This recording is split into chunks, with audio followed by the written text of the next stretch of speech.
కదా హిందూ మతం పట్ల కాస్త వ్యతిరేకంగా ఉన్నారని తెలుసు. కానీ అక్బర్ అలా చేయలేదు.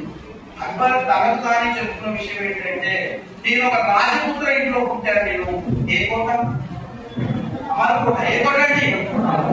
అమర్కోటలో ఒక రాజపుత్రుడు అమర్కోటలో పుట్టాను నేను. అటువంటి హిందూ మతాన్ని తప్పుగా చేయకూడదు కాకుండా అన్ని మతాలని సమానంగా చూసినటువంటి అక్బర్ ఒక కొత్త తత్వాన్ని తెచ్చాడు, కొత్త ఫిలాసఫీని తెచ్చాడు. అందుకని అక్బర్ యొక్క మత విషయాలు చాలా చాలా గ్రూప్ 2 లో మీరు చాలా చాలా జాగ్రత్తగా అక్బర్ యొక్క మత విధానాన్ని చూసుకోవాలి. రీసెంట్ కాన్సెప్ట్ చాలా చాలా important.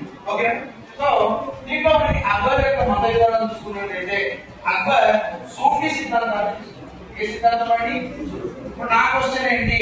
Sufi who is Sufis? Sufi sects ఏ మతానికి సంబంధించిన సెక్ట్స్?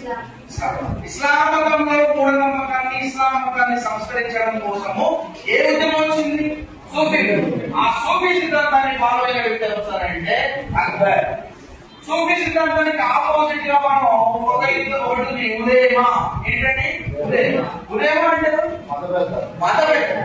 ఇస్లాం మతంలో ఉండేటువంటి మతభేదాలు వాళ్ళకి వ్యతిరేకంగా పుట్టుకొచ్చినటువంటి సిద్ధాంతమే సూఫీ. అందుకనే ఇస్లామిక్ సూఫీ సెక్ట్స్ గురించి మనం దాంట్లో మనం సిల్సిలాలు ఉన్నాయని చెప్పుకున్నాం, సిల్సిలాల గురించి చెప్పుకున్నాం. దాంట్లో మనం దర్గాల గురించి డిస్కస్ చేసాం. దర్గా అంటే దర్గా అంటే ఇటువంటి సమాధి ఎవరు సమాధి? సూఫీ సెక్ట్స్ యొక్క సమాధి ఎవరు ఇష్టము? దర్గాలు. సూఫీ సిద్ధాంతంలో మహిళను సర్వమాన సౌభాగ్యానికి అందరికీ శాంతి తీసుకోవడం కోసము ఇక్కడ సూఫీ సిద్ధాంతాన్ని తీసుకొచ్చాడు. దాని పేరు ఏం పెట్టారంటే సుల్ ఏ కుల్. ఏంటంటే సుల్